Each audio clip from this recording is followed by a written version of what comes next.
ahora sí vamos a hacer el inicio formal, porque ya son las 5:09. Sigue entrando gente. Bueno, ahí veo a Gisela Arias, Alejandro Fernández, Iván Pérez Morelli, la doctora Vanessa Piñeiro. Estamos en transmisión en vivo con nuestra fanpage de Abogados del Fuero en Facebook, pero como ustedes saben, este es un evento que organizamos gracias a la generosidad del doctor Sergio Arce y también de la doctora Andrea Sosa, que nos ayuda con los expositores. Sergio es un colega de destacada trayectoria, ya puedo decir que es un amigo de la profesión. Me ha invitado, cuando podíamos vernos y tocarnos, a dar una charla en el Colegio de Abogados de Morón. Así que para mí es un honor poder devolverle la gentileza de la invitación, invitándolo, aunque sea por este medio virtual, a que él nos transmita su conocimiento. Es muy importante, Sergio tiene un libro sobre este tema, y es muy importante lo que nosotros siempre manifestamos, que es la reciprocidad y solidaridad entre colegas. Clarisa, si estás lista, podés dar adelante con los antecedentes de Sergio, por favor. Bueno, así, muy bien. Normalmente la charla. Perfecto. Hola a todos, bienvenidos. Voy a presentar formalmente al doctor Sergio Arce. Como todos ya saben, es abogado laboralista. Hoy nos va a hablar de despidos e intercambio telegráfico, y también va a hacer una aproximación seguramente muy importante al tema de desafíos del teletrabajo. El doctor Arce además tiene una maestría en Derecho del Trabajo en la UNTREF, es un reconocido conferencista, autor de artículos de doctrina sobre la temática y de un libro muy recomendado que realmente creo que todos lo consultamos mucho, por lo menos en el estudio lo tenemos, libro de indemnizaciones laborales, teoría y práctica del año pasado, y también edición de este año de Editorial García Alonso. Y además es integrante del Instituto de Derechos del Trabajo del Colegio de Abogados de Morón. Así que, habiéndolo presentado, doctor Arce, tiene toda nuestra atención. Bueno, en principio, muchas gracias a la Asociación de Abogados del Fuero, a Nahuel, a su presidente, a Nahuel Altieri, a su secretaria, Clarisa de Arce, con la que compartimos no solo que somos abogados litigantes, sino que compartimos el apellido. Ella no ser pariente, compartimos el apellido. Y por supuesto a la doctora Andrea Sosa, que está presente, al director del Instituto de Colegio de Abogados de Morón, a Gustavo González, al doctor Iván Pérez Morelli, y a tantos amigos, a Mariano Natale, que están presentes en la charla. Para hablar de un tema realmente de una actualidad una actualidad rotunda, como el tema de los despidos y el intercambio telegráfico en esta época de pandemia, en esta nueva normalidad transitoria y excepcional, pero una normalidad que ha modificado algunos institutos de derecho del trabajo. Pensemos que ha impactado el derecho del trabajo. Pensemos que este coronavirus, pandemia que fue declarada el 11 de marzo de este año, viene a agravar inconvenientes que ya traíamos. ¿A qué inconvenientes me refiero? Principalmente a la emergencia pública en materia ocupacional, declarada allá por 13 de diciembre del año pasado. Y no solo la emergencia pública en materia ocupacional, sino que cuando el coronavirus llega al país, estábamos en emergencia pública en materia económica, financiera, fiscal, sanitaria, social. Fíjense en ustedes. Sergio, escúchame. Acá me dicen que no se escucha bien. ¿Vos tendrás auriculares para ponerte? Sí, cómo no. Porque tal vez con auriculares se escucha mejor. Sí. Tenemos todos los audios cerrados, ¿eh? Sí, cerrar el que falte, Clarisa. Vos estás de host ahora. Pero están todos. Yo creo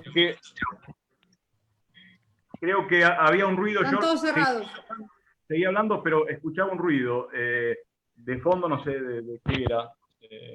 No sé si ahí me escuchan bien. A ver si hay alguien hablando. ¿Se escuchan bien todos ahora? Habla Sergio. Perfecto, perfecto. Ahí me dicen que sí, que se escucha bien. Bueno, sigamos entonces. Bueno, sigamos. Vuelvo sobre mis palabras. Es decir, lo que decía es que el derecho del trabajo sufrió un impacto enorme con el COVID-19. Hablamos del DNU 34, de diciembre del año pasado, ya estábamos en emergencia pública cuando llega el COVID en los primeros casos acá en Argentina, y también en emergencia económica, sanitaria, fiscal, social, en virtud de la ley 27.541. Y hablando del desempleo y el acceso al empleo, esta circunstancia, este problema ya lo tenemos arrastrado desde muy atrás, en el pasado. Pensemos incluso que en el 2016, ya mediante la ley 27.251, el Congreso había prohibido los despidos, y ley que fue, por supuesto, observada en su totalidad por el decreto 701 del 2016. No solo eso, pensemos que ya destacados doctrinarios hablan, antes de la pandemia, hablaban de que el 245 no cumplía la finalidad del 14 bis. ¿Sí? Entonces, fíjense ustedes que realmente esta pandemia vino a empeorar la situación que ya vivían los trabajadores, que vivía el derecho del trabajo. Más precisamente, respecto de algunos institutos del derecho del trabajo, se han modificado transitoria y excepcionalmente con las normas, la normativa de emergencia. Principalmente, y a lo que venimos hoy a debatir y a charlar, es respecto de los despidos, ¿sí? Respecto a la estabilidad laboral, que no es otra cosa que la protección a la vigencia del contrato de trabajo. ¿Qué pasó a partir del ASPO? ¿Sí? ¿Qué pasó a partir del decreto 297 del 20 de marzo en adelante con los despidos? A partir del decreto 297, que impone de alguna manera, en virtud del artículo 8, el pago de los ingresos habituales del trabajador, y además impone a los trabajadores que no son esenciales y que no tienen una tarea permitida, quedarse en su domicilio, es decir, no salir y no trabajar, salvo lo que dice la resolución 202 y 279, que si pudieran hacerlo en su domicilio, cumplir las tareas desde su domicilio, que lo tienen que cumplir. Acá ya tenemos la primera vinculación con el teletrabajo, el cual, según la nueva ley, según lo que se estableció en la nueva ley, por supuesto es voluntario, pero en este caso particular y dado la emergencia, se impone al trabajador cumplir las tareas desde su domicilio, siempre y cuando no esté contagiado de COVID-19 y tenga la oportunidad para hacerlo. Entonces, con este DNU 297, lo primero que se planteó, de algunos sectores, fue si esta circunstancia habilitaba los despidos por fuerza mayor en los términos del artículo 247. No solo se planteó el tema, sino que precisamente se comenzaron a efectuar estos despidos en el término del artículo 247, incluso despidos arbitrarios, sin justa causa. Eran procedentes antes del DNU 329 del 31 de marzo, estos despidos por el 247.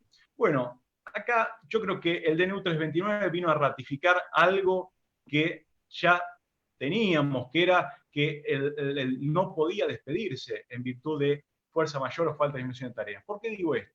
Porque la prerrogativa de toda la normativa de emergencia es la continuidad del devengamiento de salarios. Y la continuidad del devengamiento de salarios implica claramente la continuidad del contrato de trabajo.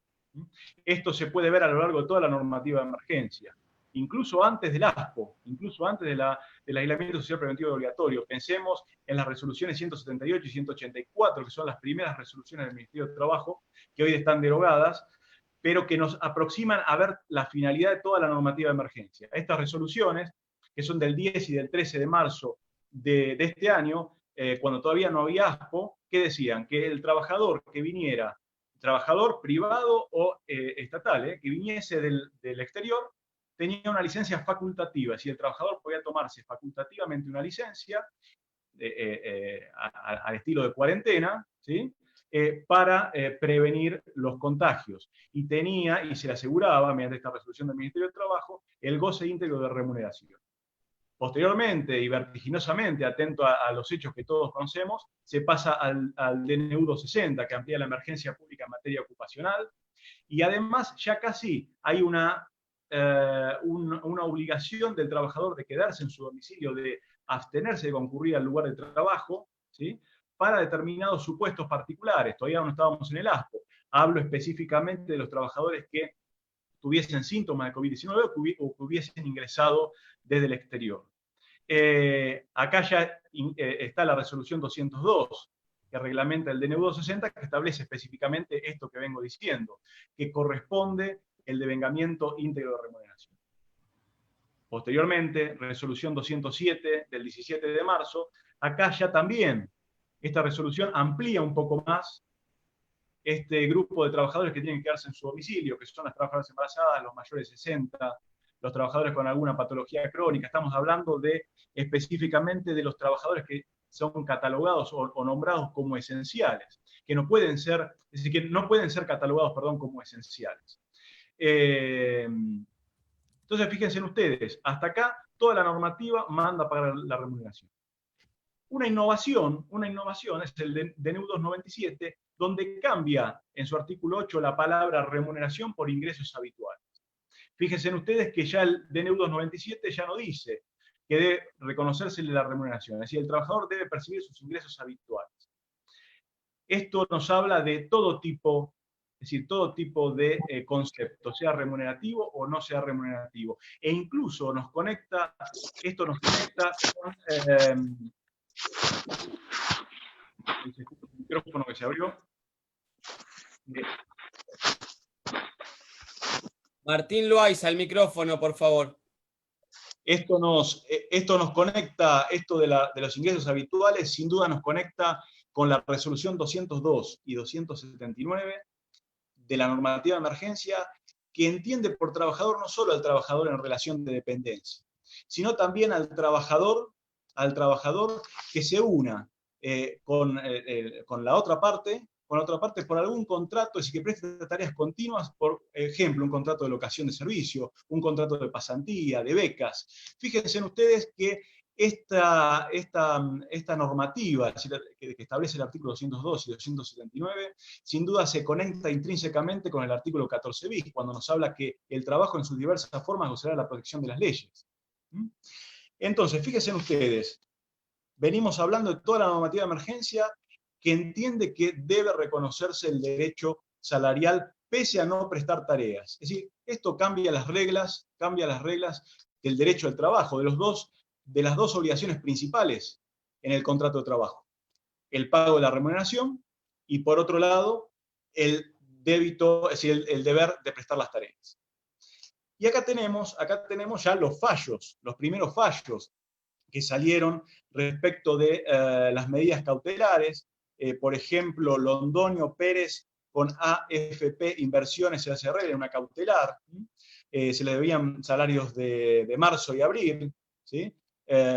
Acá el Juzgado Nacional de Apelaciones, el Juzgado Nacional del Trabajo número 12 establece, es decir, ordena bajo 48 horas el pago de los salarios bajo procedimiento de ejecución. Fíjense que ustedes que en general la otra jurisprudencia establece hasta 30 días, es decir, un monto por día de incumplimiento de lo que establece la sentencia.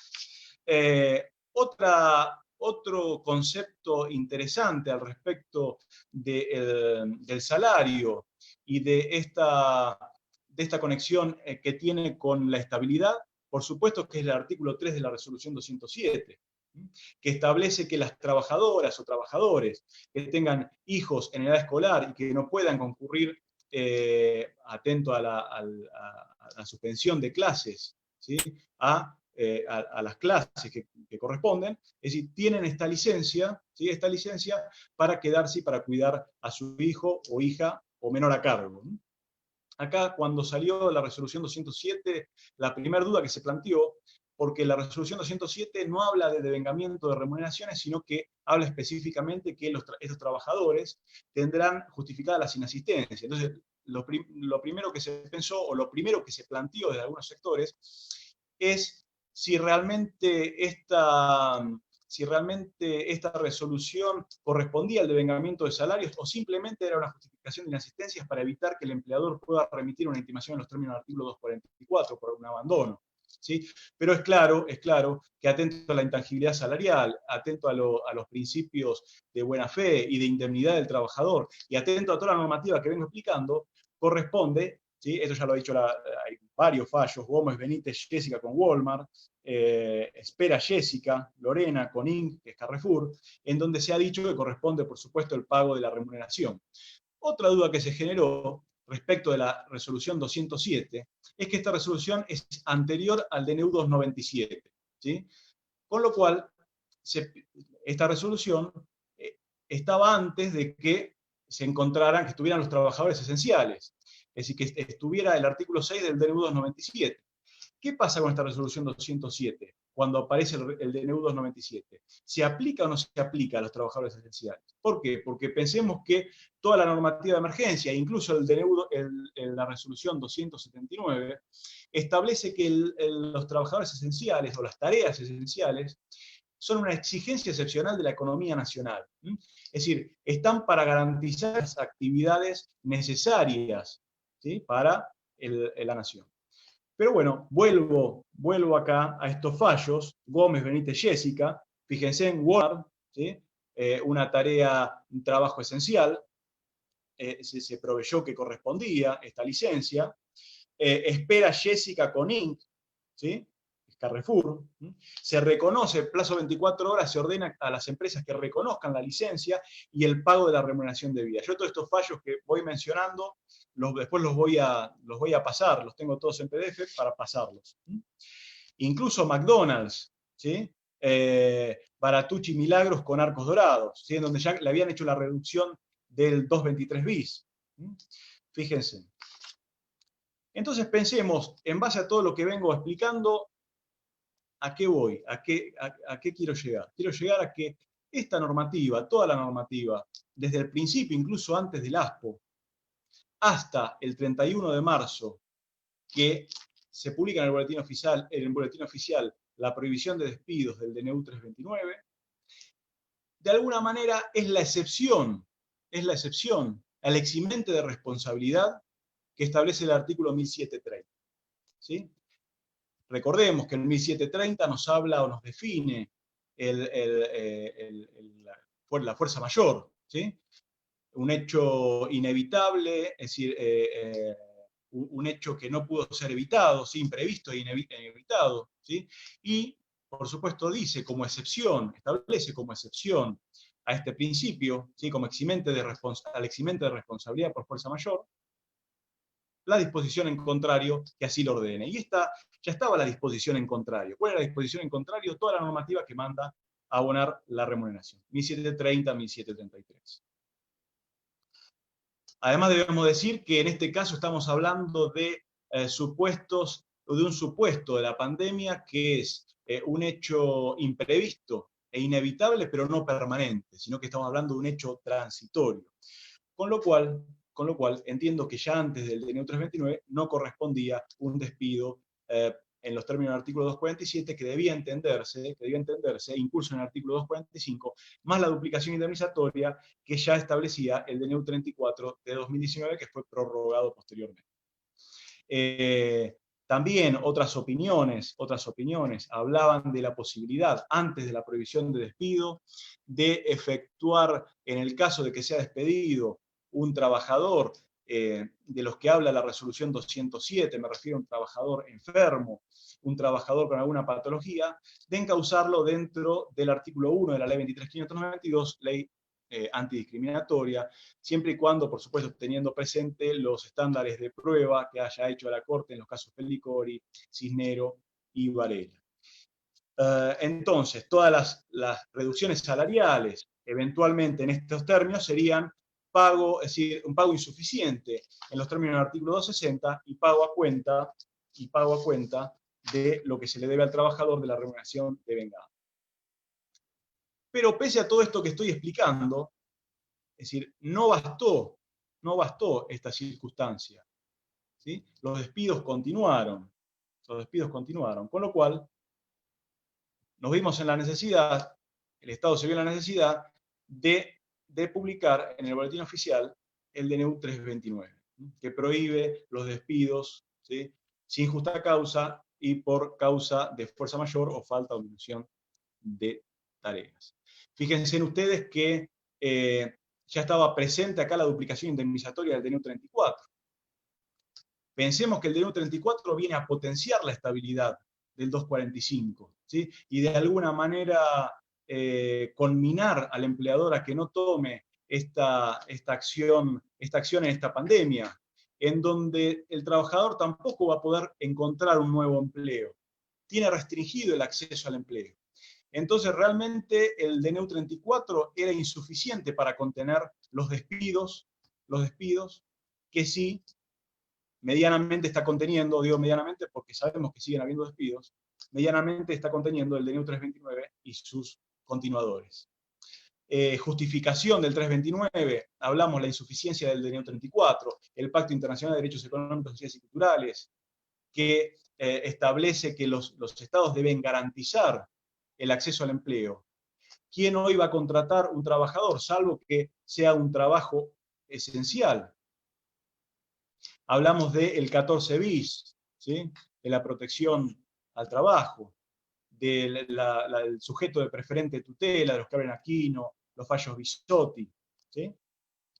Entonces vamos ahora a analizar, en base a esto, cómo juega los supuestos de los despidos y el intercambio telegráfico en este mundo nuevo del DNU 329, incluso en la vigencia simultánea de una duplicación indemnizatoria y de una prohibición. Es decir, fíjense en que ante un mismo hecho, es decir, un despido sin justa causa, tenemos dos sanciones, o dos normativas que establecen sanciones distintas. Por un lado, la máxima sanción, que es la nulidad, es decir, volver las circunstancias al mismo estado anterior, al hecho nulo, y por otro lado, una duplicación indemnizatoria. Fíjense en que cuando el 9 de junio estaba por finalizar, antes de la finalización de la vigencia del DNU 34, algunos sectores planteaban que no era necesaria la prórroga de la duplicación indemnizatoria. ¿Por qué? Porque ya estaba la prohibición de despedir. Pero realmente es adecuado y es necesario la prórroga de la duplicación indemnizatoria que se hizo por el DNU 528. ¿Por qué? Porque de alguna manera es la misma protección, coayuda a la misma protección. Hay circunstancias en las cuales el DNU 329 es insuficiente, como por ejemplo los casos de trabajo en negro, en donde sí o sí hay que hacer un despido indirecto, salvo, por supuesto, que tengamos un despido que podamos acreditar eventualmente un despido verbal. Porque recordemos que el único despido que requiere como requisito formal la forma escrita es el despido con causa. Después, eventualmente, si pudiéramos acreditar un despido verbal, que creo que incluso la doctora Clarisa de Arce subió una jurisprudencia de un tribunal, del Tribunal 1 de San Miguel respecto a un despido verbal en donde hay silencio, si hay un despido verbal, silencio del empleador ante intimación por el despido verbal, y bueno, procede la reinstalación en ese supuesto. Vamos entonces a ver qué pasa. Despido sin justa causa. Despido sin justa causa. El despido sin justa causa tenemos también el despido con causa falsa o causa insuficiente.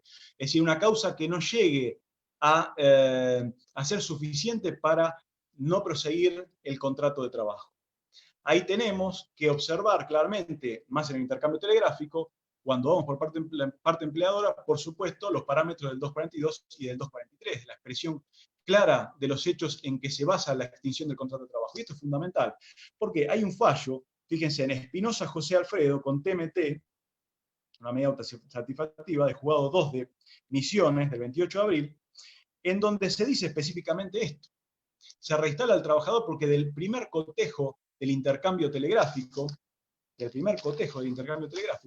se puede observar, se puede vislumbrar que no hay causa, ¿sí? Que no se cumplió con los términos del artículo 243. Fíjense en la carta documento de este caso. Decía desempeño insuficiente. ¿Qué quiere decir desempeño insuficiente? Que otros empleados que él no alcanzó objetivos que otros empleados han alcanzado. ¿Qué objetivos? ¿Qué otros empleados? No cumplió tareas en tiempo y forma. Fíjense, acá es claro que directamente estamos hablando de un despido sin justa causa, con lo cual, cuando tengamos un caso de este estilo, es claro que es un despido sin justa causa, es decir, no hay causa. ¿Qué pasa ahora con el despido indirecto? ¿Qué pasa con los supuestos de despido indirecto? Despido indirecto que ya se discutió apenas surgió el DNU 34, apenas se publicó el DNU 34, el 13 de diciembre, si correspondía a la duplicación de despido indirecto o no correspondía. Yo, ni bien salió el DNU 34, escribí un artículo y me hice referencia al fallo Ruiz con Wade, en la Cámara Nacional de Operaciones de Trabajo, que era un fallo que establecía que correspondía a la duplicación en el caso de la ley 25.5, del artículo 16 de la ley 25.561, la duplicación anterior, el antecedente anterior de duplicación indemnizatoria. Pero ¿qué pasa no con el DNU 34? ¿Qué pasa con el DNU 329? ¿Podría eventualmente proceder una reinstalación ante un despido indirecto? La primera respuesta a esta pregunta podría ser, o debiera ser razonablemente que no, porque incluso atento a la teoría de los actos propios, nadie podría pedir la reinstalación de una decisión que él mismo ha tomado. Ahora, no menos cierto es que el despido indirecto, puede funcionar en este panorama de prohibición de despidos como una puerta de escape para el empleador que quiera dejar al trabajador sin su empleo y que no pueda hacerlo por esta prohibición de despidos, cometiendo así incumplimientos graves que no tengan que ver con el salario, porque como estuvimos viendo, es decir, en caso que sea la falta de pago de salario, es decir, tranquilamente el trabajador puede reclamar el pago del salario de manera judicial, esto no hay duda. Pero algún otro incumplimiento que genere y que fuerce y que acorrale al trabajador para eventualmente despojarlo de su puesto de trabajo. Acá yo tengo una posición que es la siguiente. Siempre hablando, por supuesto, de injurias, no injurias viejas. No hablamos, por ejemplo, de un trabajador que ingresó a trabajar en el 2011 y lo registraron en el 2013 y ahora en este momento se le ocurre intimar. No estamos hablando de un acto de intento de fraude del empleador de tratar de colocar al trabajador en situación de despido indirecto. Realmente, les digo mi opinión, yo no lo veo una cosa demasiado descabellado que el trabajador pueda plantear esta circunstancia, punto uno. Punto dos, en caso de que el trabajador se considere despedido, podría tranquilamente decir, bueno, yo me considero despedido es decir, el empleador me acorraló en fraude a la ley de emergencia para considerarme despedido. Entonces yo voy a reclamar no solo las indemnizaciones del 245, 232, 233, todos los rubros obligatorios, todas las indemnizaciones de la ley de contrato de trabajo de tiempo normal, más la duplicación indemnizatoria que corresponda, sino que también voy a reclamar el daño extra que me genera esta actitud del empleador, porque vamos a decir que el trabajador ya tenía durante el ASPO garantizada esta remuneración. Esto me recuerda al artículo 208 y al artículo 213 de la Ley de Contrato de Trabajo. Pensemos que ante una enfermedad inculpable, el empleador debe respetar los plazos de licencia pagos. Y de acuerdo a la antigüedad del trabajador, si no estuviese el artículo 213, quizás sería más económico para el empleador despedir a ese trabajador que continuar pagando la remuneración. Y en esta circunstancia pasa lo mismo. Es decir, yo no creo que adentro del 245 o dentro de la tarifa del 245 podemos contemplar también este daño que se le genera al trabajador, de colocarlo en situación de despido y de quitarle manus militaris esta remuneración que ya tiene garantizada durante el ASPO. ¿Sí? Estas son ideas. ¿Sí? Son ideas. Y ahí vamos con el despido indirecto y la vigencia simultánea de estas dos sanciones. Por un lado, la duplicación indemnizatoria y por el otro, la prohibición de despidos. se dijo, es decir, en virtud de los argumentos del DNU 528, que es el DNU que prorroga la duplicación indemnizatoria hasta el 6 de diciembre, ¿sí? La duplicación indemnizatoria va hasta el 6 de diciembre, y la prohibición de despidos hasta el 26 de septiembre por el momento, que la duplicación indemnizatoria venía a llenar estos huecos que dejaba el DNU 329 en la práctica, como son el despido indirecto, como son en los supuestos en los cuales la reinstalación no pueda ser efectuada, de hecho, eventualmente porque el lugar de trabajo cerró, es decir, no hay más establecimiento, no hay más lugar donde reinstalar al trabajador. O incluso la posibilidad de que el trabajador diga, no, yo no quiero volver a trabajar al lugar donde me despidieron, y convalido el efecto extintivo de la carta documento. Y alguno podrá preguntar, pero ¿qué trabajador no va a querer, con toda esta normativa de emergencia, volver a ser reinstalado? Pensemos en un trabajador que trabaja codo a codo con su empleador, en una verdulería, en donde el verdulero, que es el dueño del establecimiento, trabaja con el empleado. Es decir, ¿cómo va a ser la situación de un trabajador de esa reinstalación? O incluso una trabajadora de la ley 26844 de casas particulares. Entonces, en esas circunstancias, es facultativo del trabajador poder convalidar este efecto extintivo del contrato de trabajo. Respecto del despido indirecto, seguimos con despido indirecto. Respecto del despido indirecto y del intercambio con el despido indirecto, hay que tener en cuenta, muy en cuenta, durante esta pandemia, toda la normativa de emergencia. ¿Por qué? Porque se han modificado algunas reglas que generan, que si no las conocemos, pueden generar eventualmente un despido indirecto improcedente. ¿A qué me refiero? Por ejemplo, como ya dije, la tarea esencial es una exigencia excepcional de la economía nacional. ¿A qué nos remite esto? Al artículo 203 de la Ley de Contrato de Trabajo. El artículo 203, que establece como principio general que el trabajador no está obligado a prestar horas extraordinarias. Pero, como excepción, establece esto. Dice específicamente esto.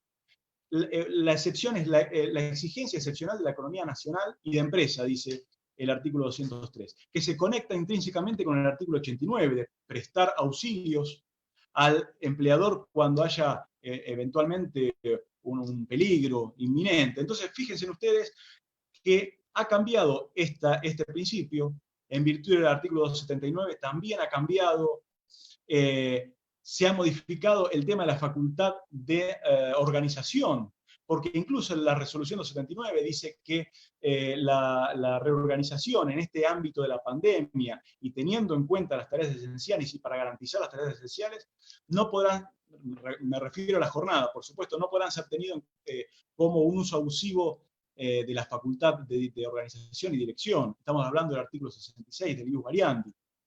¿Sí? No solo eso, sino que también vamos más allá.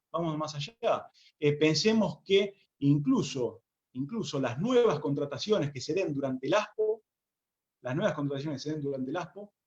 deben ser entendidas, siempre y cuando que tengan que ver con estas tareas esenciales, deben ser entendidas en los términos del artículo 99. Esto es lo que dice la resolución 279. ¿Sí? El artículo 99 es un contrato de trabajo eventual, que es una modalidad, es la excepción. El principio de la regla es el artículo 90 del principio de indeterminación del plazo. ¿Sí? Salvo que exista, por supuesto, estamos hablando de que no que haya fraude. ¿Sí? Fíjense en todas estas circunstancias que pueden generar que una mala intimación, desconociendo estas circunstancias, haga que el trabajador se quede sin eventualmente una reparación del despido. No solo esto, sino que la resolución 279 también nos establece que este tiempo de ASPO no son descansos. Con lo cual también hay que tener cuidado que los empleadores no notifiquen las vacaciones. Acá hay un tema también, ¿por qué? Porque las vacaciones deben otorgarse desde octubre, desde el 1 de octubre hasta el 30 de abril, si mal no recuerdo. ¿Tengo por acá anotado o no? 30 de abril, creo que es 30 de abril, si no se las toman, es decir, es el único, si no se otorgan, el trabajador debe notificar y se las puede tomar. Acá es la única circunstancia, o una de las únicas caducidades que tenemos en el derecho, una de las pocas caducidades que tenemos en el derecho del trabajo. Entonces, uno de los argumentos que podría ser del empleador, bueno, si yo no te doy las vacaciones, después ya no vas a tener derecho a las vacaciones, porque vamos a estar en ASPO, entonces hay vacaciones. Acá tenemos, pero es claro lo que dice la resolución 279, entiendo que se suspende, durante este periodo se suspende este derecho, y finalizado el ASPO, ahí sí deberán otorgarse las vacaciones. Es decir, es claro que nadie puede pensar que durante este periodo haya un descanso realmente psicofísico del trabajador, ¿sí? Volver a tomar energías, teniendo que estar encerrado y realmente de alguna manera privado de hacer algunas, de ir de vacaciones o de simplemente tomar un poco de aire y ir a la plaza, ¿no? Hay un fallo, ¿sí? Tribunal 5 de Quilmes, Carabajal Alberto René con Rigoleán S.A., ¿sí? En donde se planteó esta circunstancia y se manda a reimputar las sumas abonadas, ¿sí? Que habían sido abonadas como vacaciones, como salarios. Y se manda específicamente a conceder, una vez que finalice el ASPO, a gozar de estas vacaciones. Lo mismo podría plantearse, es decir, esto lo estoy pensando, esto también podría plantearse, por ejemplo, en una circunstancia de 208. Es decir, el ASPO puede interrumpir esta licencia paga. ¿Qué pasa si finaliza la licencia paga y debe empezar la reserva puesto del artículo 211? ¿Deberá suspenderse el pago de la remuneración o en virtud del artículo 8 hay una suspensión de estos plazos de licencia? Son preguntas que en principio no tienen una respuesta específica. Habrá que ver cada caso concreto. Lo cierto es que estamos ante una circunstancia excepcional y estamos ante una circunstancia en la cual el trabajador no puede conseguir un nuevo empleo. El trabajador no se puede quedar sin obra social, ¿sí? Pensemos en un trabajador que es despedido, el derecho alimentario. Pensemos que el trabajo es el núcleo a través del cual el trabajador va construyendo su vida y la vida familiar. Hablamos del artículo 4 de la Ley de Contrato de Trabajo. Es decir, esto no lo dije al principio, pero creo que tendría que decirlo, que es que toda esta normativa de emergencia debe ser vista a la luz de los principios del derecho del trabajo. Intangibilidad salarial, indubio properario, buena fe, colaboración, de las dos partes, pero siempre el trabajador es sujeto de preferente tutela. Incluso recuerdo una nota que le habían hecho al doctor Capón Filas, en el que hablaba de los principios y hablaba de global local, es decir, de tomar estos principios de los convenios internacionales del 75 y 22 y traerlos a las demandas, fundamentar intercambio telegráfico. Yo creo que las respuestas a todos estos inconvenientes que se dan en el ASPO, que se dan en el intercambio telegráfico y que se dan en los despidos, deben resolverse por los principios del derecho del trabajo. Vamos un poco más adelante, hablamos de causa, despido sin justa causa, causa insuficiente, despido indirecto. ¿Qué pasa con el trabajo, los trabajadores de la Ley 2250? Bueno, trabajadores de la Ley 2250 que en su momento, cuando salió el DNU 34, yo opiné que el DNU 34 no aplicaba a la Ley 2250. ¿Por qué? Porque todos sabemos que en la Ley 2250, que la Ley 2250 no hay una indemnización. Es decir, el Fondo de Cese Laboral tiene carácter de salario diferido, porque se percibe de cualquier manera que se extinga el contrato de trabajo. Entonces, ¿yo qué dije? Bueno, tomando el fallo Tartaglini, no sé si lo recuerdan, Tartaglini es un fallo que se refiere a la Ley 25561, anterior a la duplicación anterior, ¿sí? La Ley 25561, artículo 16.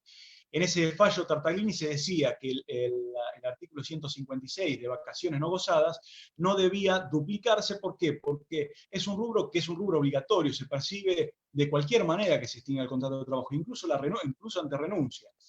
Llevando este argumento, yo en su momento dije que, por supuesto, entendía que la ley 2250 no se debía duplicar la indemnización. Esto, por supuesto, lo dije antes de toda esta normativa de emergencia, pero hoy lo veo distinto. Hoy lo veo distinto. Hoy lo veo distinto. Primero, porque está la prohibición de despido, es decir, la duplicación indemnizatoria no es simplemente una indemnización que potencia el 245, sino que hoy la duplicación indemnizatoria, no la del 34, sino la del 528 y la del 624, es una indemnización complementaria de la prohibición de despido, que coayuda a la misma finalidad, que es la continuidad de la percepción de la remuneración. Entonces, ya tenemos jurisprudencia que ha dicho que corresponde la reinstalación, hablamos del 329, ya no del 324, del 528, la reinstalación en caso de trabajadores de la construcción. Por ejemplo, tenemos Romero Iván Alan con Brimax, medida cautelar, de juzgado de San Lorenzo de Santa Fe. Eran 10 trabajadores ligados a la obra pública, que uno de los fundamentos, el fundamento más importante, donde la ley no distingue, ¿por qué debemos hacer distinción nosotros? ¿Sí? Los jueces ni los abogados. Otro fallo, Quintana Rubén, ¿sí? Con Cámara de Trabajadores de Cipolletti. Acá es un fallo de mayo, de Río Negro. Fíjense ustedes. Y me atrevo a decir que no sería ilógico pensar que pudiese duplicarse el fondo de cese laboral, en virtud de todo lo que vengo explicando desde el comienzo de esta charla, ¿sí? Sería realmente discriminatorio, una discriminación, que un trabajador que es despedido en esta circunstancia tenga que cobrar simplemente lo básico. Lo mismo que hubiese sido discriminatorio o insuficiente no prorrogar la duplicación indemnizatoria y que un trabajador que lo acorralan y lo hacen considerarse despedido indirectamente tenga que cobrar el 245, con lo devaluado que ya está el 245, con lo insuficiente que están las remuneraciones en base a la cual se toma la mejor remuneración mensual, normal y habitual para el 245. Bueno, seguimos. ¿Qué pasa con el despido en periodo de prueba? Acá, bueno, en esta, yo desde el principio dije que entendía que el 329 era aplicable al despido por periodo de prueba. Algunos decían, bueno, no, pero el trabajador recién ingresa al contrato por tiempo indeterminado cuando pasan los 3 meses. Bueno, acá aclaremos que en realidad el contrato por tiempo indeterminado empieza con la contratación del trabajador y el periodo de prueba es un periodo dentro del contrato por tiempo indeterminado. ¿Sí? Eso por un lado. Punto 2. Esta normativa viene a reemplazar algunos institutos de la ley de contrato de trabajo que están para momentos normales. Si hay una prevalencia normativa, es decir, prevalece la normativa de emergencia en este supuesto, porque de alguna manera la normativa del 92 bis contradice al 329 y a toda la normativa de emergencia que manda a continuar abonando la remuneración. Incluso voy más allá, pensemos que si yo digo que el trabajador, para la normativa de emergencia, es no solo el trabajador dependiente, sino que el trabajador que presta servicio de manera, en una locación de servicio, y este trabajador eventualmente puede reclamar la continuidad del devengamiento de sus ingresos habituales, ¿cómo podría un trabajador de locación de servicio continuar percibiendo salario y tener que recortar o poder despedir y no continuar abonando salario a un trabajador que tiene más tutela, como es el trabajador en relación de dependencia? Acá, bueno, ya tenemos varios fallos. Yo creo que uno de los primeros, o el primero, Yori Melissa con Adeco, una medida cautelar Santa Fe.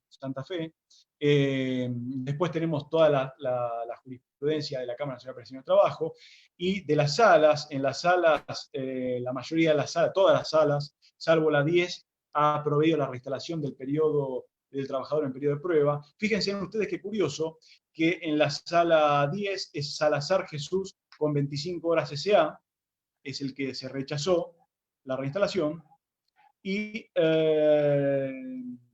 se dio vuelta el fallo de primera instancia, y fíjense en que un fallo de la sala del doctor Pompa, de la sala 9, tiene el mismo demandado, es decir que era un compañero de la sala 10, que es Chávez Bianca Magalí con 25 horas SA. Acá yo creo que respecto al periodo de prueba hay que poner una balanza.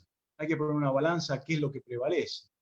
Si una facultad excepcional del empleador, que es despedir sin expresión de causa, en realidad lo importante del periodo de prueba no es que pueda despedir sin expresión de causa, porque en cualquier momento el contrato puede hacerlo, salvo en esta emergencia, sino lo trascendente es que no tenga consecuencias indemnizatorias. Pero el periodo de prueba no es lo que conocíamos antes del fallo Zawad y Manfredo con Sadaic. Pensemos que antes de la instalación del periodo de prueba, en la LST, estaba el fallo Zawad y Manfredo de la Cámara Nacional de Pensiones de Trabajo, Zawad y Manfredo con Sadaic, que no recuerdo bien si es del 76 o por ahí, que establecía que un trabajador con menos de 3 meses de antigüedad no tenía indemnización, una especie de carencia indemnizatoria, ¿sí? Es decir, acá teníamos cuál era el mínimo de antigüedad que tenía que tener el trabajador para acceder al 245, que en ese momento no era 245, tenía otro número el artículo de la antigüedad. Pero cuando se instala el periodo de prueba, ¿sí? en la ley de contrato de trabajo con varias modificaciones, establece reglas que debe tener el empleador, que debe cumplir el empleador para considerarse que está en periodo de prueba. Y si no las cumple, se entenderá que ha renunciado a este beneficio. Entonces, ¿cuál es el beneficio del periodo de prueba? Poder despedir sin consecuencia indemnizatoria. Así que entiendo que eventualmente un empleador que no ha cumplido con estas reglas, tranquilamente un trabajador con menos de 3 meses de antigüedad puede cobrar el 245. ¿Sí? Estamos hablando de que, no lo digo yo, ya lo han dicho varios autores, de que el fallo Zawad y Manfredo con la implementación del 92 bis ha perdido virtualidad jurídica. Muy bien. Bueno, periodo de prueba, nombro también un fallo de Córdoba, Zurita Micaela Concheca. Esto lo agradezco porque me han nombrado, es decir, me han citado respecto de esto de que donde la ley no distingue, no debemos distinguir nosotros, lo ha dicho mucha gente, yo lo puse en un artículo, bueno, se me ha mencionado.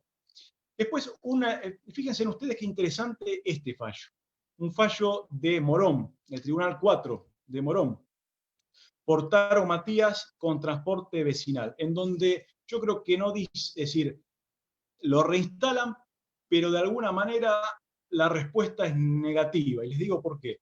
Porque el trabajador era un trabajador con sospecha de COVID-19 y es despedido en periodo de prueba. Acá se hace todo, en el fallo se hace todo un andamiaje jurídico respecto del acto discriminatorio, del hecho discriminatorio, la ley 23.522, de los pactos internacionales 75 y CISO 22, y la sentencia establece la reinstalación del trabajador en periodo de prueba, pero dice, fíjense en que dice que se lo reinstala y hasta que el trabajador tenga el alta, y cuando el trabajador tenga el alta, se reanudará el plazo del periodo de prueba. Fíjense en qué interesante.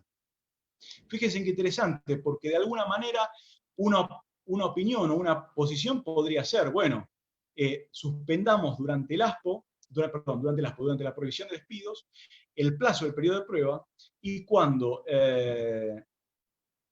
liberemos la posibilidad, no la posibilidad, porque en realidad no es una facultad de despedir, sino que es un acto ilícito, el despido, ¿no? Que por eso tiene indemnización. Cuando el empleador no esté sin la prohibición de despedir, vuelve a retomar el periodo de prueba. Con lo cual es un fallo que de alguna manera nos abre una posibilidad. Hay que tener cuidado con lo siguiente, con el periodo de prueba. Con la nueva prórroga, que creo que es el DNU 624, el número, a ver si lo dije bien, la prórroga no, la prórroga de la prohibición de despidos es, si no calculo más, el 624, el DNU 624, que nos cambia lo que venía diciendo el 329 y el 487. El 329 y el 487 nos decía, teníamos la prohibición de hacer despidos, perfecto. El nuevo DNU, a partir del 29 de julio, establece una excepción. ¿Cuál es la excepción? Es la misma excepción que establecía el DNU 34. Que las normas de ese DNU no regirán para las nuevas contrataciones. ¿Qué quiere decir? Que si un empleador contrata a un trabajador después de este último DNU y lo quisiera despedir en periodo de prueba, entiendo que en virtud de este DNU podría hacerlo. Así que tengamos cuidado con este último DNU, esta última excepción. Que incluso en su momento, cuando se habló del DNU 34, yo estaba en contra de la prohibición, de la excepción del artículo 5, del artículo 4 del DNU 34, que establecía esto de dejar afuera los contratos celebrados con posterioridad a entrada en vigencia, incluso del 528. ¿Por qué? Porque el 329 y el 487 no contemplaban, así que tenían una sanción mayor, no contemplaban estas circunstancias, pero hoy sí los está contemplando, así que acá tengamos cuidado. Sigamos adelante. Casas particulares. ¿Aplica o no aplica la prohibición? Aplica la prohibición, casas particulares. Ramírez Esmilda con Medina Gabriela, Tribunal de Trabajo 1 San Miguel, tenemos un fallo. ¿Qué pasa con las extinciones del artículo 212? Claramente, por supuesto, párrafo cuarto es una extinción del contrato de trabajo que es automática, es decir, atento a la incapacidad absoluta del trabajador. Acá no hay dudas que no corresponde. Tampoco corresponde cuando el trabajador, luego de una enfermedad de trabajo, una enfermedad inculpable o accidente inculpable, tenga una incapacidad y el empleador realmente no tenga un lugar para reubicarlo de acuerdo a su nueva aptitud física. Distinto, por supuesto, es el caso en donde sí el empleador tenga posibilidad de reinstalarlo en un puesto y no lo haga. Acá sí, esto debe entenderse, entiendo yo, que debe estar dentro de la...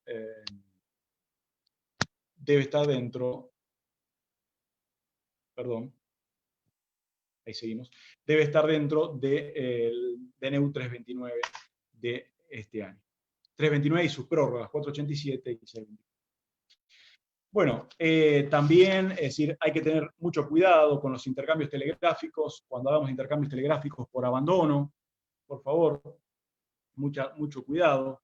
Tengamos presente que puede ser que el trabajador no responda por esta circunstancia del ASPO. Es decir, hay que tener cuidado en principio con el silencio, con el artículo 57 de la Ley de Contrato de Trabajo. Ahora vamos un poquito a seguir con el intercambio. ¿Qué pasa con el contrato eventual y plazo fijo? ¿Qué pasa con las modalidades contractuales?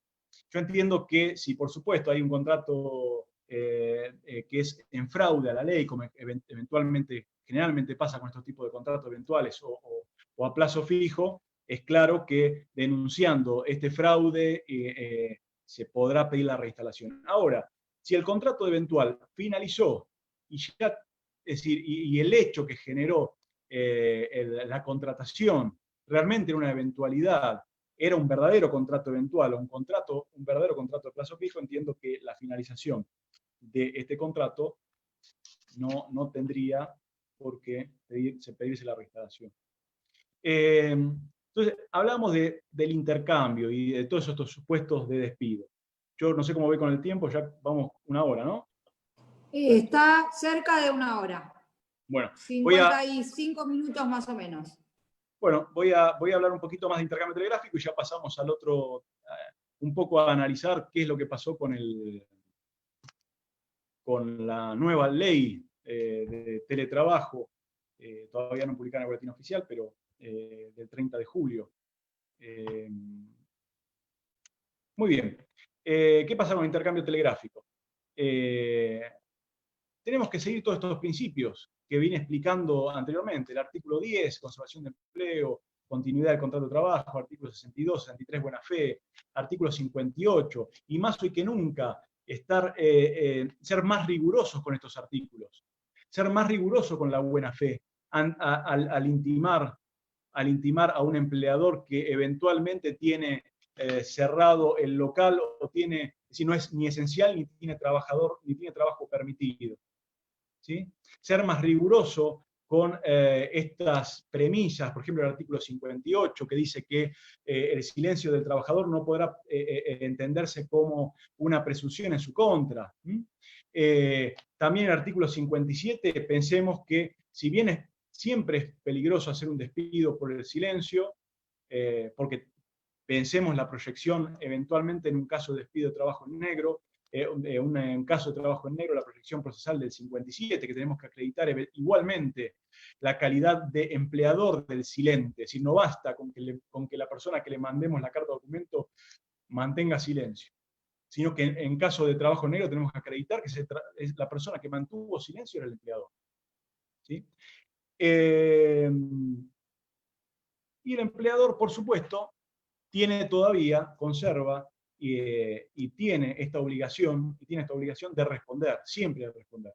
Y las dos partes, atento a la buena fe, al 63, las dos partes tienen la obligación de recibir un telegrama enviado por alguna de las dos partes, y el empleador más todavía en el artículo 57, que tiene una sanción, que si no responde, se presumirán por ciertos los hechos que ha dicho el trabajador. No solo eso, sino que el empleador también tiene la ley 24.487, en su artículo 1, que regula, la ley 24.487 regula el servicio postal de la ley 23.789, de telegrama laboral gratuito, en donde el artículo 1 específicamente establece la obligación del empleador de recibir las notificaciones del trabajador. Fíjense ustedes la triple normativa que tenemos: la ley de contrato de trabajo, 63, buena fe, 57, artículo 1 de la ley 24.487. Debe recibir, este artículo no solo dice debe recibir la notificación del trabajador, sino también dice del apoderado del trabajador. Esto nos da una opción,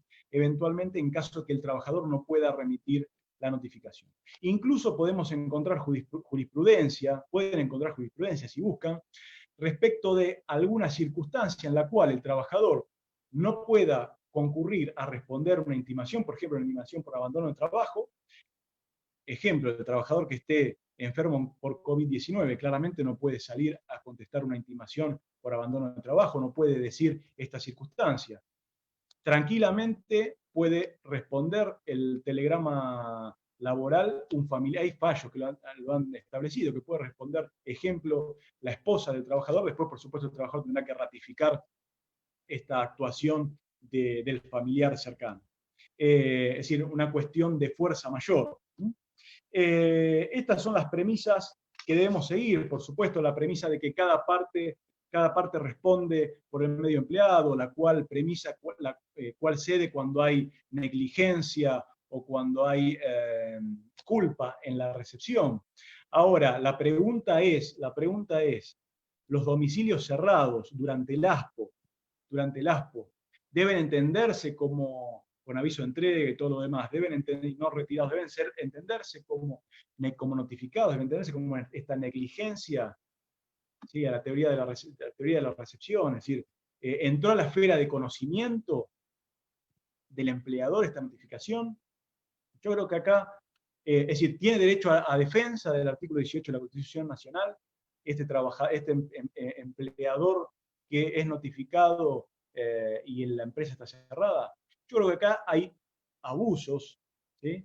De empresas que claramente, es decir, si saben que el empleador, que no están pagando la remuneración, que no están haciendo lo que corresponde, y no están cumpliendo con la normativa de emergencia, y después pretenden que no tenerse por notificados con estas cartas, estos telegramas del trabajador. Habrá que ver, por supuesto, cada caso concreto. Es decir, no podemos desde acá, ni yo, ni creo que nadie puede dar la verdad absoluta de cada caso, cómo va a resolverse. Habrá que ver cada caso concreto, si la empresa estaba abierta, si no estaba abierta. Entiendo que la empresa que tiene trabajador y no cumple con las obligaciones por lo menos se hace la idea que el trabajador puede remitir una intimación por algo, o que las empresas tienen no solo que recibir notificaciones de los trabajadores, sino otro tipo de notificaciones.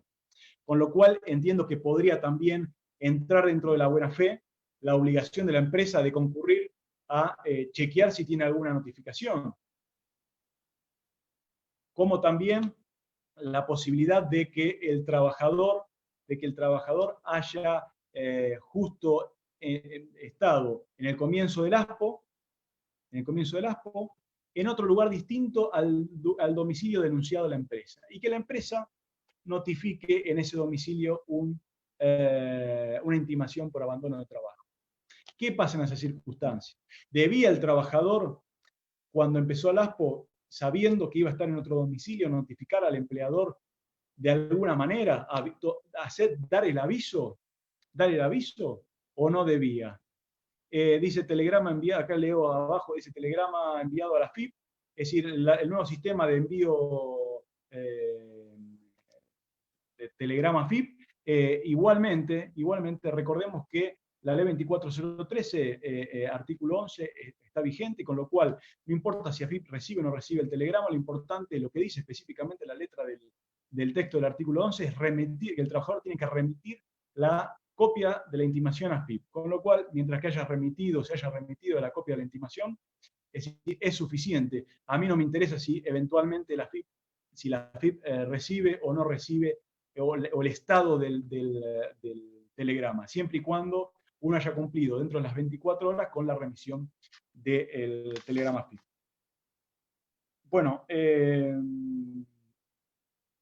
y después, bueno, por supuesto, ver la posibilidad cuando uno tiene que notificar a un empleador que no es ni permitido ni esencial, extremar los recaudos. ¿Sí? Extremar los recaudos. Si uno tiene si el lugar de trabajo es distinto al domicilio que figura en el recibo de sueldo, notificar en los dos domicilios, notificar en la constancia de quit de AFIP, mandar la cantidad de notificaciones que pueda y eventualmente reiterar la notificación.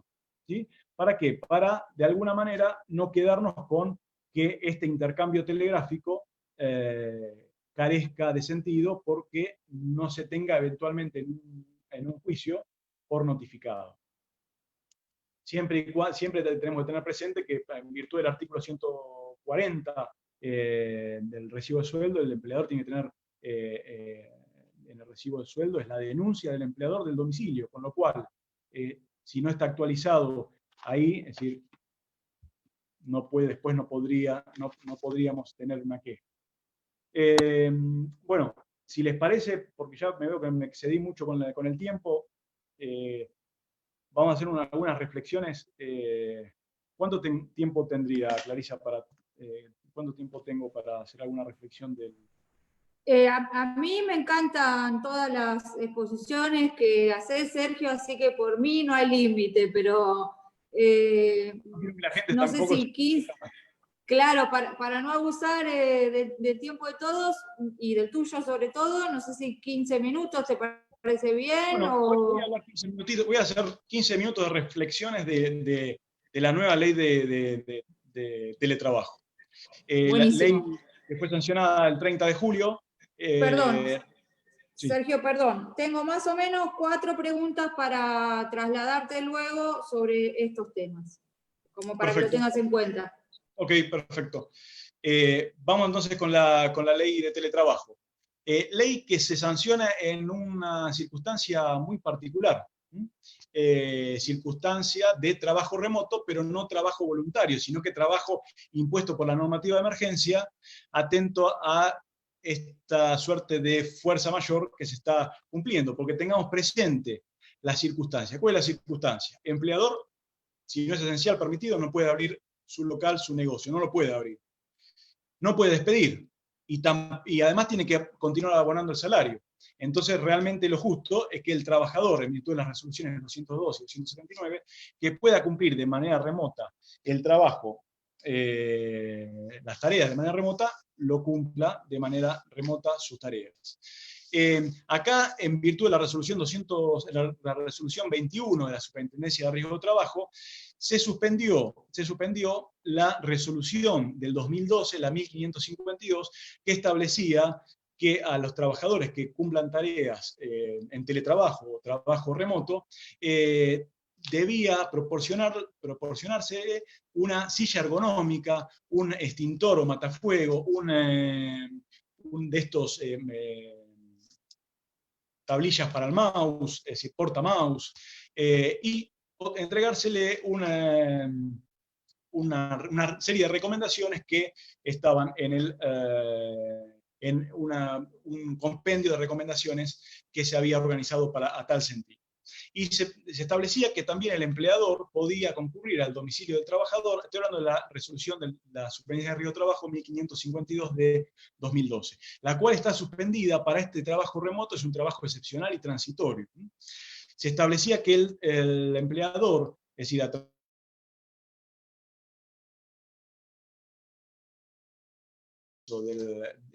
trabajador, concurrir al domicilio del trabajador para chequear estas circunstancias de seguridad e higiene. Esta resolución está suspendida.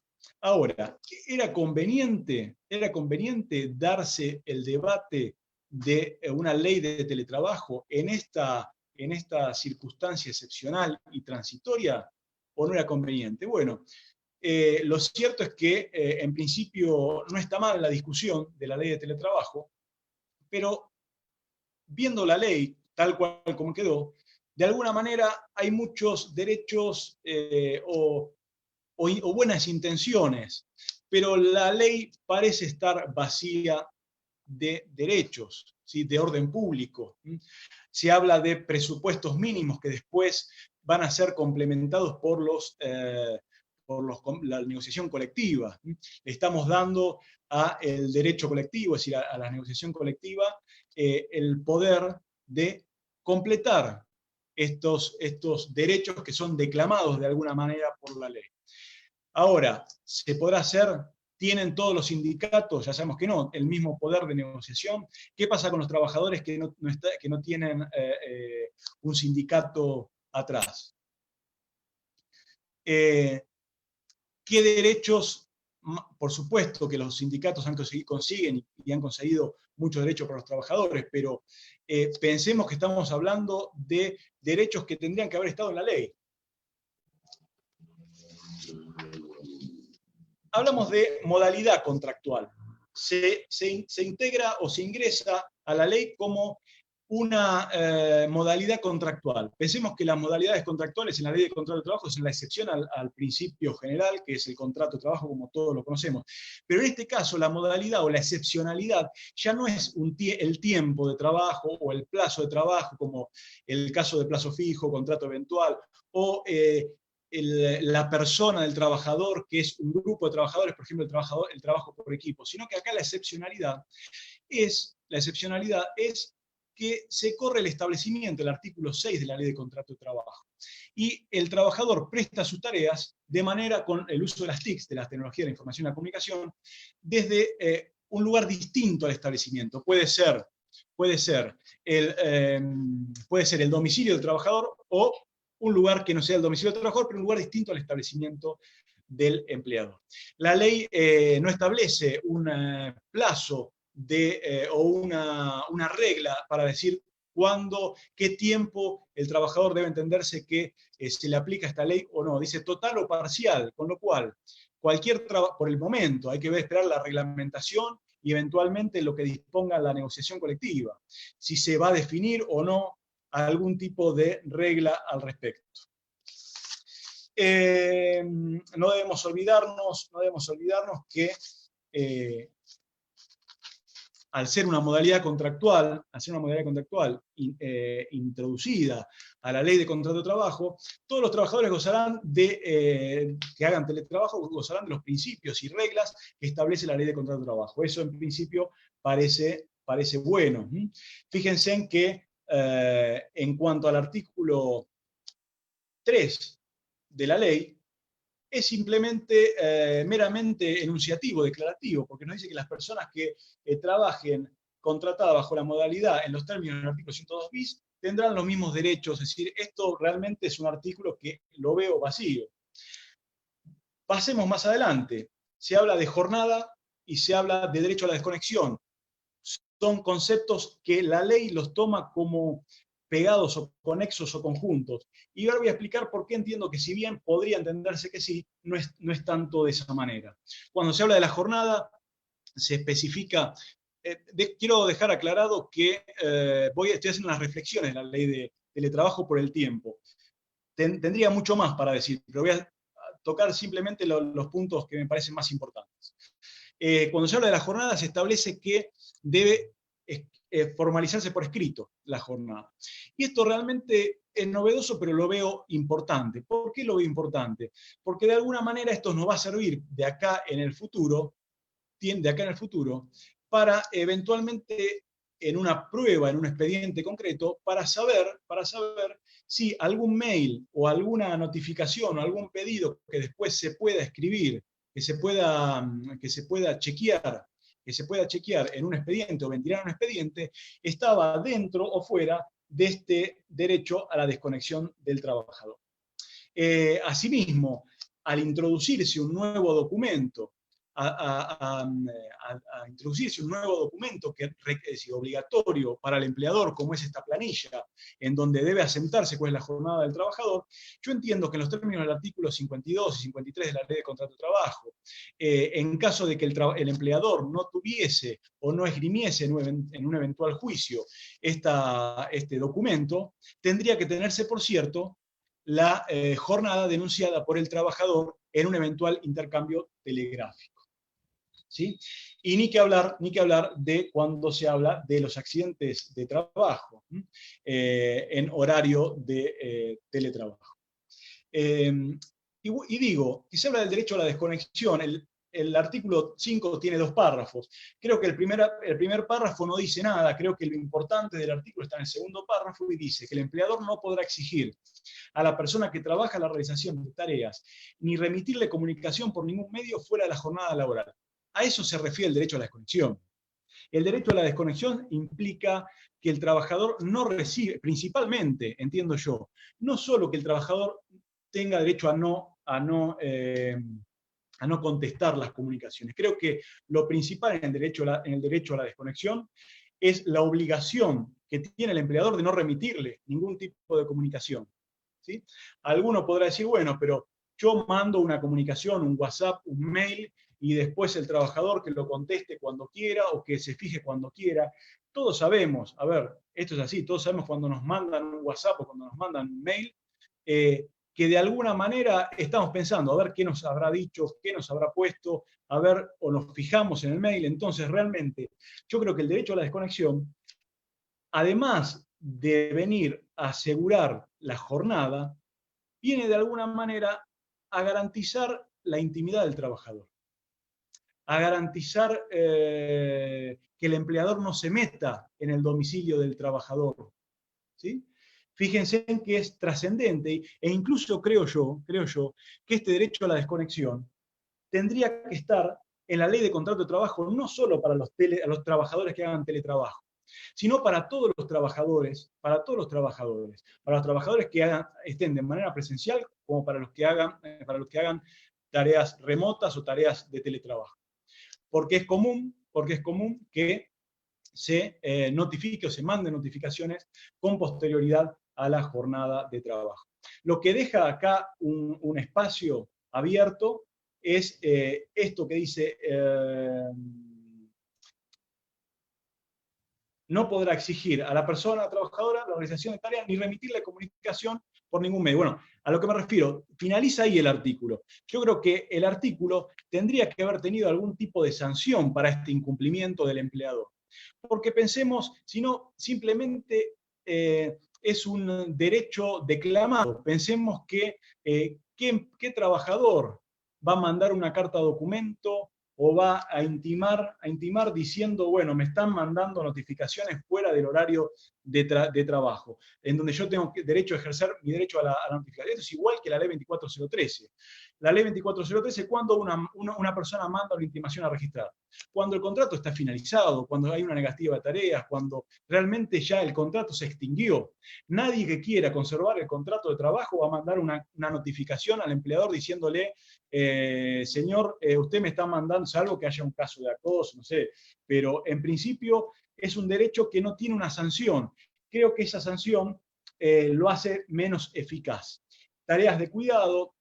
Hay un derecho, hay un artículo 6 de tareas de cuidado, donde se debe adecuar la jornada. Acá los convenios, la negociación colectiva va a tener que rellenar un poco esto, porque habla de personas que requieran asistencia específica. ¿Qué se requiere con asistencia específica?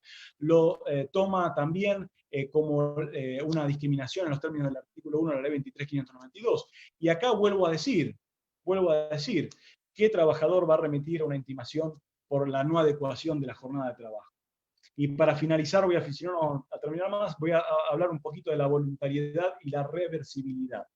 Es claro que, como decíamos, este trabajo en pandemia es un trabajo que no es voluntario, es decir, es un trabajo que no tiene esta característica por su carácter de, podríamos llamarlo, fuerza mayor. Dice el traslado de quien trabaja en una posición presencial, la modalidad de teletrabajo, salvo caso de fuerza mayor debidamente acreditado, debe ser voluntario y prestado por escrito, también prestado por escrito. En cuanto a la reversibilidad, también nos deja un espacio para eventuales litigios. Es el artículo creo que más discutido, o con más conflictividad, porque algunos empresarios decían, bueno, o representantes de empresarios decían, bueno, pero acá el empresario tiene que mantener los establecimientos para eventualmente que el trabajador diga, no, yo quiero volver tenga ganas de volver a prestar tareas de manera presencial. Fíjense en acá que establece, a ver que lo tengo por acá, dice, en el caso que el empleador deberá otorgar las tareas del establecimiento en los cuales hubiera prestado anteriormente o, en defecto, en el más cercano al domicilio dependiente, en el cual pueda prestarlas. Y acá viene el kit de la cuestión, salvo que por motivos fundados resulte imposible satisfacer tal deber. ¿Cuál es el motivo fundado? ¿Cuál puede ser el motivo fundado? Que no tenga más el sector del establecimiento. ¿Qué van a entender los juzgados por motivo fundado? Acá nos deja abierta una posibilidad terrible, salvo que sea reglamentado o que llene este vacío la negociación colectiva. Bueno, es claro que la reversibilidad es solo para trabajadores que previamente han sido trabajadores de manera presencial y no para trabajadores que sean contratados por primera vez como trabajadores para tareas de trabajo remoto. Y es claro que el trabajador que está en su domicilio o en su domicilio en otro lugar, puede querer volver o necesitar volver a prestar tareas de manera esencial, por algún cambio de circunstancia en su vida cotidiana, por ejemplo, que nazca un hijo, y que sea complicado o que sea chico el lugar para poder prestar este servicio, o que tenga que mudarse, o que se separe, cualquier otra circunstancia que haga que el trabajador tenga que volver a cumplir su tarea de manera presencial. Hay otras más objeciones que podríamos hacerle a esta ley, como por ejemplo que el empleador debe otorgar los elementos de trabajo, dice, o compensar los elementos de trabajo que use el trabajador, que sean propios. Que sean propios y que sean de la familia, porque pensemos que generalmente en una casa la computadora no la usa solamente el trabajador, sino que la usa la esposa del trabajador, la usan los hijos. Entonces, de alguna manera estamos quitando, es decir, al trabajador un instrumento que es un instrumento que se usa en la vida familiar. Entiendo yo que lo que debió haber dicho el artículo es que el empleador debía proporcionarle los elementos al trabajador. Es decir, todos los elementos, la computadora, la silla que está en la resolución 1552 de la Superintendencia de Trabajo. Al igual que cuando uno de los artículos se refiere a la conectividad, los mayores gastos de conectividad. Es decir, acá habrá que ver qué gastos debe compensar el empleador. Debe compensar el total de la cuenta del Wi-Fi. ¿Cómo se prorratea ese gasto? Debe compensar la luz. Fíjense que esta ley, de alguna manera, es una ley que realmente le falta mucho, es decir, le faltan derechos. Así que bueno, yo con esto había mucho más para decir, pero atento a que son 6:30 y no quiero aburrir a nadie. Bueno, por acá doy por finalizado la exposición. Espero que les Buenísimo. Sergio, Buenísimo. muy enérgico y muy completo, Sergio, muchas gracias. No sé si quedó alguna pregunta para responder para seguir cerrando, Clarisa. Sí, para ir cerrando, a ver, traslado brevemente algunas preguntas que ya tuvieron respuesta bastante completa en relación al intercambio telegráfico y los problemas que nos van sucediendo de lugares cerrados y todas esas cuestiones. Yo creo que está claro que hay que ver cada caso, la posibilidad probatoria, desplegar cada parte todos los medios posibles, la obligación de colaboración, etcétera, ¿no? Yo creo que la buena fe es fundamental acá. Y creo que claro. el que juzgue las notificaciones va a tener que ver si realmente se actuó de buena fe. El trabajador mandó una intimación sabiendo y solamente mandó una intimación y no trató de ubicar algún otro domicilio, o por ahí poder chequear. Hoy por internet podemos ver incluso los domicilios legales que están en el boletín oficial de las empresas. Entonces, no digo que el trabajador tenga que ser un detective, porque nadie le impone, no se le puede imponer al trabajador que sea un detective, pero tratar de arbitrar dentro de lo posible los medios para que de alguna manera el reclamo sea seguro en un futuro, en un juicio, ¿no? Correcto. Pregunta del doctor Manuel Romero. Despido durante el ASPO con notificación de embarazo. Pregunta si se acumulan las indemnizaciones, bueno, o sea, la de agravamiento por embarazo y la duplicación, ¿no? Bueno, ahí hay doble discriminación. Discriminación por la normativa de emergencia y discriminación por el 178, 182. Es decir, y acá va a tener la opción la trabajadora. Solicito la reinstalación y eventualmente los daños, porque el acto discriminatorio se produjo. O solicito la duplicación.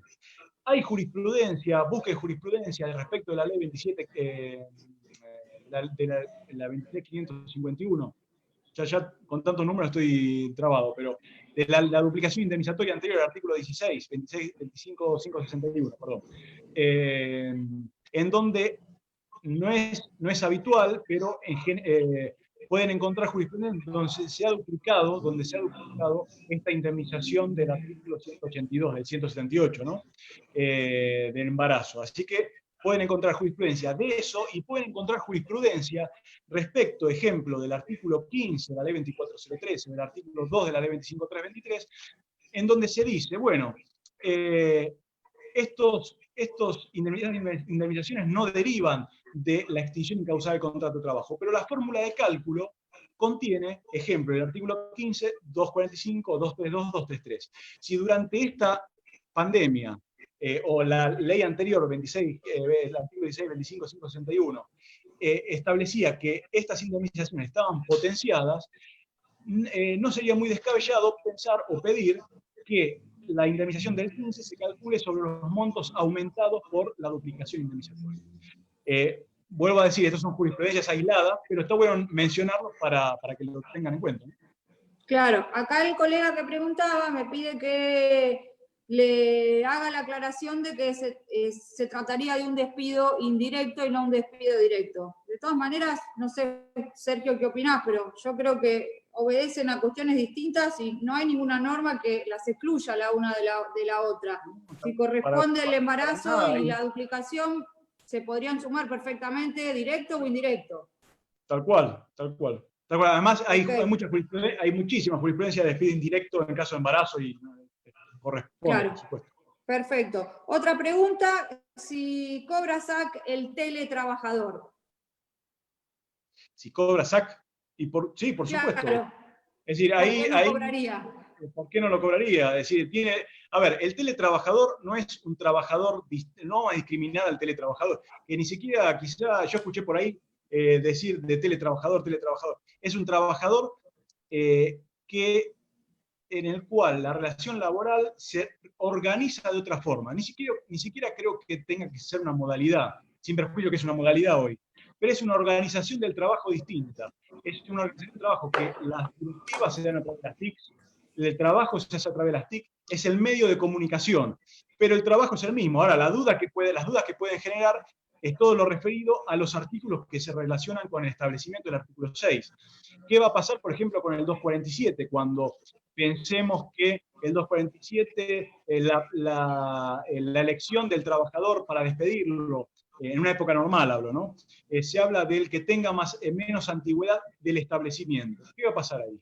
¿O qué va a pasar con la ley de asociaciones sindicales cuando dice que el delegado de personal es de acuerdo a la cantidad de personas del establecimiento? Entonces, eso va a haber que repensarlo o analizarlo la circunstancia. O el mismo 245, cuando nos habla de los convenios colectivos, de la aplicación del tope salarial del convenio colectivo, cuando no haya tope se aplica el tope del establecimiento. Y acá cuando el trabajador no tenga establecimiento, porque el establecimiento sea el domicilio, son todas preguntas que son para analizar y realmente esto no es una charla, es una charla simplemente para pensar estas preguntas que nos hacemos, ¿no?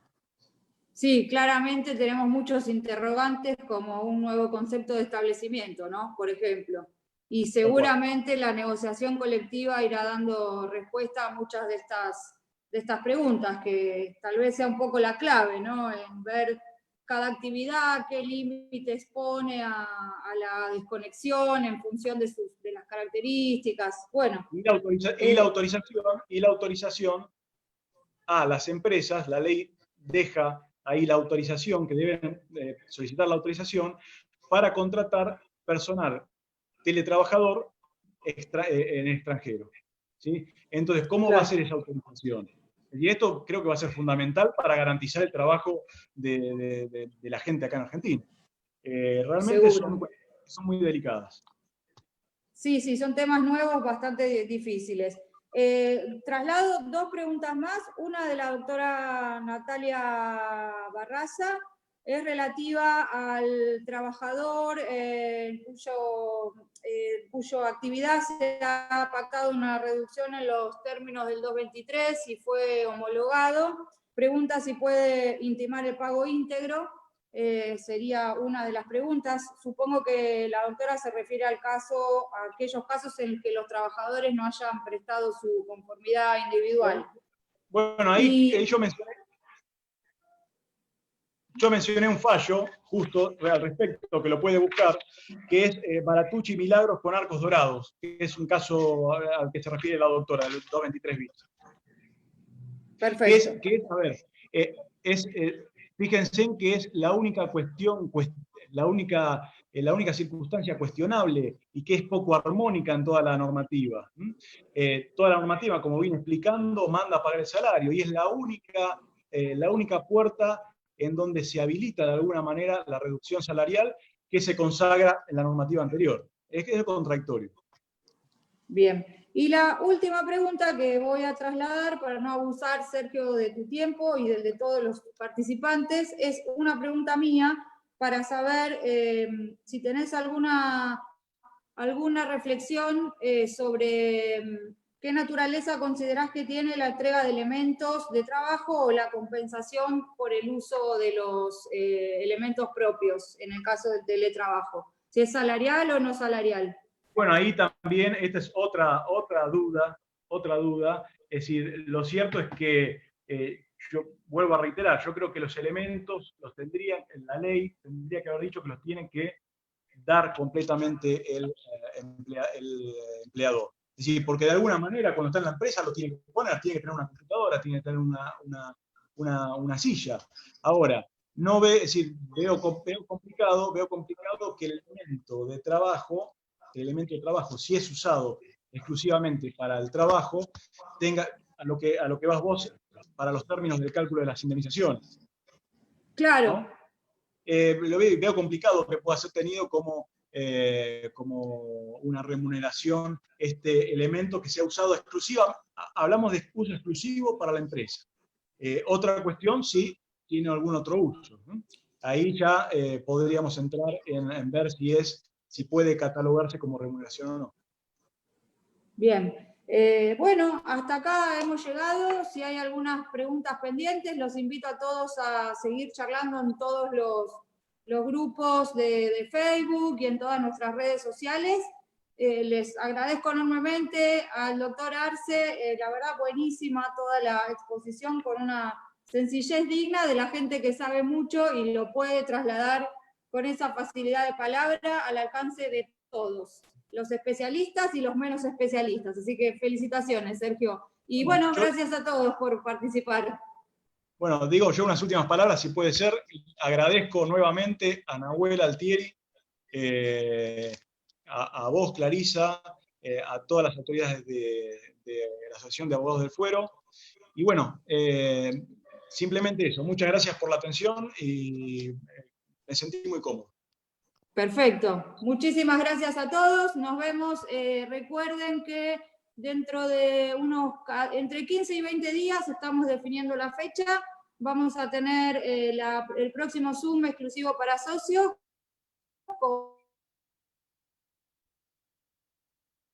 con Ana hallar su enfoque muy novedoso sobre el convenio 190 de la OIT en relación al concepto de daño económico y violencia laboral.